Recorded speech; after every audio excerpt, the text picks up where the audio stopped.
Hi guys, Samantha from Jessica Tutorials here, and today I'm going to be showing you how to create some cute beads using the poppy cane that we made a day or so back. So here's the poppy cane, and we're going to be reducing it into a few different sizes, and then we also have that middle cane leftover bits that we have from that tutorial as well. So I'll leave a link to that tutorial in the links below the video, and go check that out to know how to make the poppy cane. Now keep in mind with this tutorial you can use any flower cane you might have on hand, so you definitely don't have to have necessarily this exact cane. So I also have a piece of Primer White here. We will get to that in a little while, but for now we want to reduce our poppy cane into 3 different sizes. So I've got this piece which will stay the way it is, and then with these ones all you're going to do is you're just going to start pinching around the edges. And now it has been sitting for a day or so, so it has set a bit, because I wasn't sure whether I wanted to do a project with it or not. But all you'll do is you'll just start pressing it and then roll it in the middle, and you will find that you have a little bit of excess on the ends, but that is fine. And if you knew that you wanted 3 different sizes, you would want to reduce that on the day you made the poppy cane. So if you're going back to the poppy cane tutorial now, just come straight to this one and after you've made the poppy cane and reduce it into 3 different sizes. Okay, so I think that one is reduced enough for the moment. So now I'm just going to take a blade, and there you can see what that looks like. It's quite a bit smaller, and I want one in between that as well. Okay, and here is how that one looks. So we've now got 3 different sizes, and the initial size is a little bit big for me, so all I'm going to do is I'm just gently going to start pinching it around the edges as well. And I'm not going to roll it too much, but I do want to get it down a little bit more.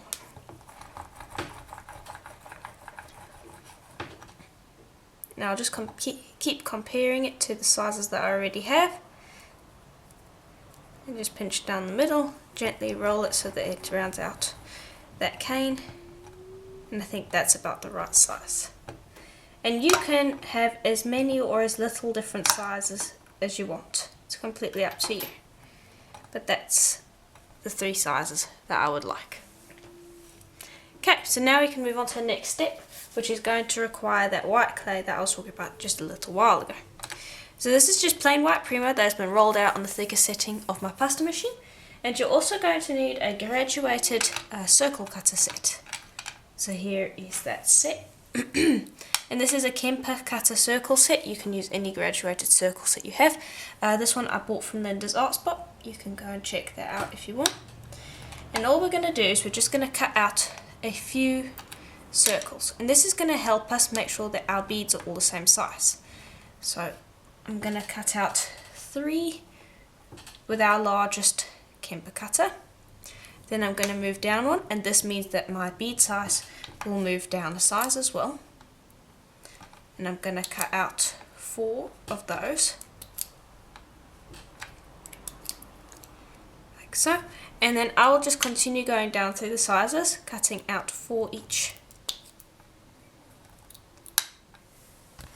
Okay, so we've now got all of our sizes, and the next step is going to be to just pop these piles off to the side. Make sure you keep them all in their same size piles.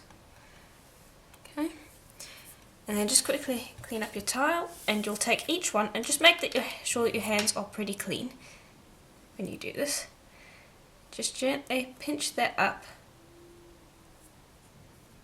like so, so that it forms somewhat of a clump of clay, and then gently roll this in your hands. And repeat for all of the ones that you have cut out. And it doesn't have to be a perfect cylinder. We are going to worry about that in a little while once we start applying our canes. But yeah, we want to start out with something like that. And decide if you like the size of your ball. I like that quite a bit. I'm probably going to go down another 2 sizes. And there we are, you can see the difference in the sizes over there. So just continue to roll out each of your pieces of clay so they're all rolled into little balls, like so. And then when we're done with that, we will start applying our canes. Okay, so this is what you should have by the end of this. And also I went and reduced some of my poppy canes a little bit more. You can see I've gone 2 sizes down, just because I feel that this size is probably going to be too big for this project. If you were making larger beads, then you could use the larger poppy cane, but I feel that the 2 largest sizes are going to be a little bit too large for this. Okay, so you've got these, and then we're also going to bring over our other cane that was made in that tutorial, and we are ready to go. Okay, so just make sure you have a nice thin blade. Pop these off to the side just so that they're not going to get in your way while you're working. There we go, and we'll just stick with the largest one here. And so I'm just going to grab a cane, and you want to try and make thin slices.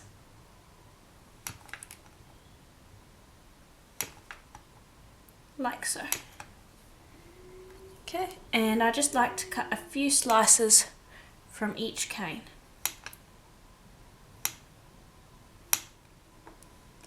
And then I'll start applying them. Okay. Then I like to start with the larger one and pop it on here. And I realise that your beads are not going to be all exactly the same size.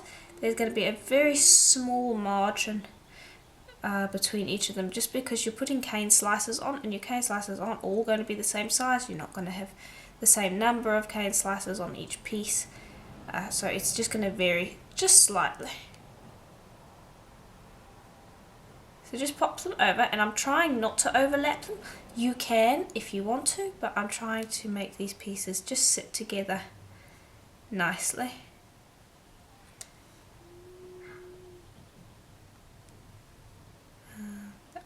There. So just try and piece them together nicely. I'm seeing if that one's going to overlap, so I'm going to take that off, and I'm going to go up a size. Okay, there we are. Now that fits pretty well. Then just gently pinch a little bit just to close up these showing white areas. It's not a disaster if some of the white areas show, but we do in general just want to get rid of those. Okay, and then what we want to do is just pop that to the side, and later on we are going to put on some gloves, and we're going to roll this flat so that there's no cane seams showing. But we want to use gloves so that we don't get any fingerprints, because if we roll now we're going to end up with a lot of fingerprints, and I have no intention of sanding this. So we're going to fix that by using gloves. Okay. So I would make 2 of those, and then another one, what we're going to do is we're going to coat this one in this cane, which is the middle of the poppy. Just cutting a few slices. So out of the 3 largest ones, 2 of them are going to be poppy, and 1 of them is going to be this cane, and then for the other ones there's going to be 2 of each. And then just lay this one on as well. You can have some overlap with this one. Try to avoid the overlap if you can, but it's better than having white spots showing. So minimize the overlap.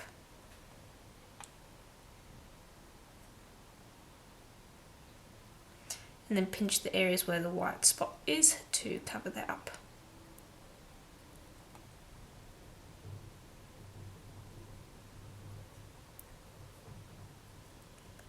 So you can see there's going to be a little bit of overlap there. That's fine.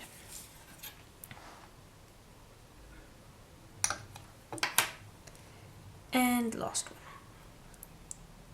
Okay, and then I'm going to pop that onto the side as well, and we can roll them out later. And you can see that this one's a little bit bigger than this one because my slices were a little bit thicker. That's fine. Okay, so go and do all of your beads like that, and then when we come back I'll show you how to roll them. Okay, so I finished rolling them all out and I put on some finger cots. You can use gloves as well, but my gloves don't tend to fit me because I've got very tiny hands. And so we're just going to gently roll these. If you can get gloves that fit you, then by all means use gloves. Yeah, and you just want to continue rolling until you smooth out any seams, which can take a little while. And don't rush it. Just continue rolling. And this will smooth out any fingerprints actually, because you're rolling it against a smooth surface. And you should end up with no fingerprints or seams at the end of it. So that one's pretty much done. You can see it has a light sheen to it. So now I'm just going to gently roll it one more time, get it into a round shape, and then you'll go and put that onto a piece of plain printing paper and then put it in the oven for a full hour at pretty much recommended temperature. And you will repeat for every single one of the beads that you have made. Okay, and so these are out of the oven, and now this one, the largest one here, what I've done is I actually applied a few more cane slices to it, so that it is actually bigger than these two, because that is going to be the centerpiece in our bracelet. So that is something optional that you can do. And then also I've drilled all of them except this one, so that we can speed our process up. So I'm just going to grab these and put them off to the side. And then you're going to use a drill. You can use a push drill, a pin drill, or even an automatic drill if you want. I prefer not to use those because they are a little bit quite dangerous, especially with round beads like this where you have to hold it. A pendant you can kind of lie flat on a surface and drill. I would not recommend automatic drills for round beads, just because I find that they are pretty dangerous when used with rounded beads like this. Unless you have a vise that you can hold the beads in so that your fingers are completely away from the drill, I would just use one of these manual drills. Okay, and I'm just drilling. It takes a little while, but you get through fairly quickly considering it's not an automatic drill. Okay, there we go, we started coming through the other side. Now before we go through completely, I like to come and go through so that we get a nice neat hole. Okay, and you would repeat that with all of your beads. Okay, now the next step is going to involve varnish. Now I just want to talk about that very quickly. I'm going to be buffing them with some Renaissance wax because I want a very nice light sheen to them. If you have Varathane or Pearlex, that will work as well. You can coat them in that. If you want a matte finish, Liquitex matte varnish will also work. So just think about the varnish that you want to use. Okay, and so the way I like to do the buffing is I like to grab the drill that I used them with,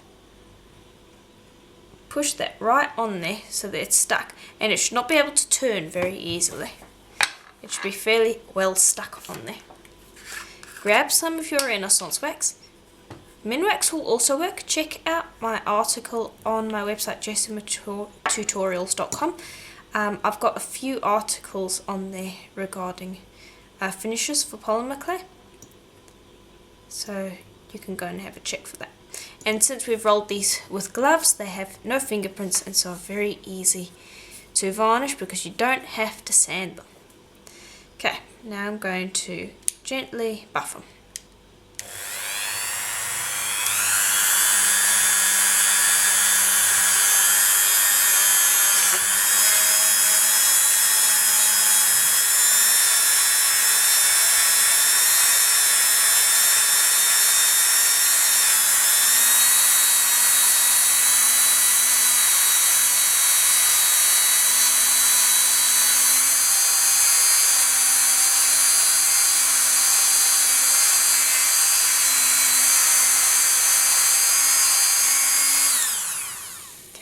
And I generally like to hold my buffing wheel in place and I will turn with the drill, just because I find it's a safer way of doing it.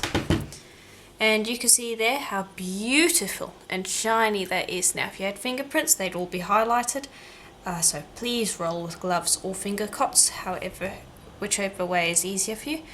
and you can see how beautiful and shiny they is. I'm going to repeat that with all of my beads. Let them sit for maybe about 15 minutes or so, so that the wax hardens, and then we'll be able to move on to assembly. Okay, so they're all done. Now I'm just going to take, I've just taken them and put them all out in a line so that I know which ones are larger to smaller.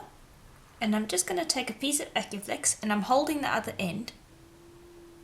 And I'm just going to start stringing. And I'm pretty sure this is going to be too long. So I'm just going to start stringing. And because we haven't attached any findings to either end, we'll be able to remove beads if we need to.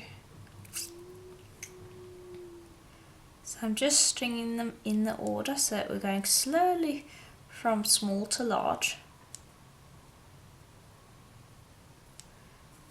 And I'll just continue doing that until I've reached the end. Okay, so it's a little bit too long. So what I want to do is I want to take off the last 2 beads. And we'll do something with those in just a minute. So I'm just going to take that off and replace it with the smaller red one. Just because I think that will look better.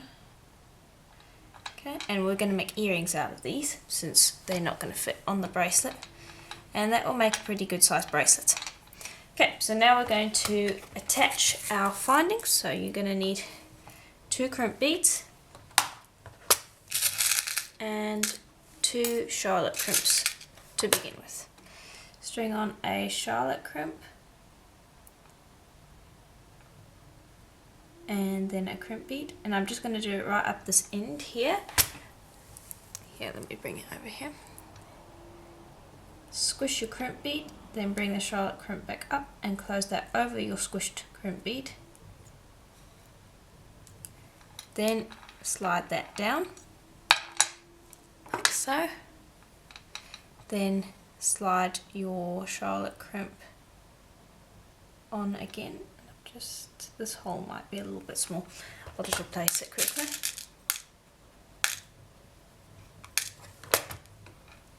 There we go. That one had a bit of a closed hole, and usually I'd go with a drill and just quickly open it up, but I don't have time to do it right now. Okay, slide your crimp bead right down to the bottom, and then close it and make sure you squish that on there nice and tight. Then use pliers to trim away excess cord, and I'm using Acuflex in case you're wondering. Tiger tail will also work. Fireline also works. Just basically any strong cord. You can even use elastic if you wanted, but then you would want to do a knot. Okay, and that is our bracelet. You can see it has a little bit of flex, but not too much. Then we need a clasp, and I don't want to use something too large. So I'm going to be using this nice little toggle clasp here, and it's got a flower design which matches nicely with this project. And 2 jump rings.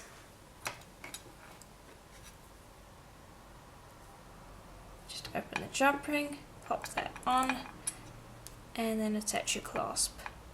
So when you are making your bracelet, you've got to keep in mind how large your clasp is, because that's going to add to the length of your bracelet.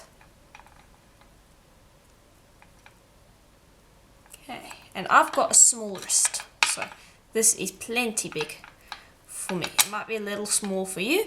If so, just make it a little bit larger. But anyway, that is our bracelet. I'm now going to bring over some supplies so that we can make earrings with our remaining beads. Okay, so you're just going to need 2 head pins. Okay, and more often than not, your head pin, the head of your head pin is going to be too small and it will slip right through your bead. So I'll show you quickly a little trick to help prevent that from happening. So let's just see if it does slip through our bead. Yes, it does. Okay, so then you want to just go and find a spacer bead of some kind. that has a small enough hole that this doesn't slip through. So that's one option. Or you can look into these little ball-ended, I think they're ball pins. Correct me if I'm wrong.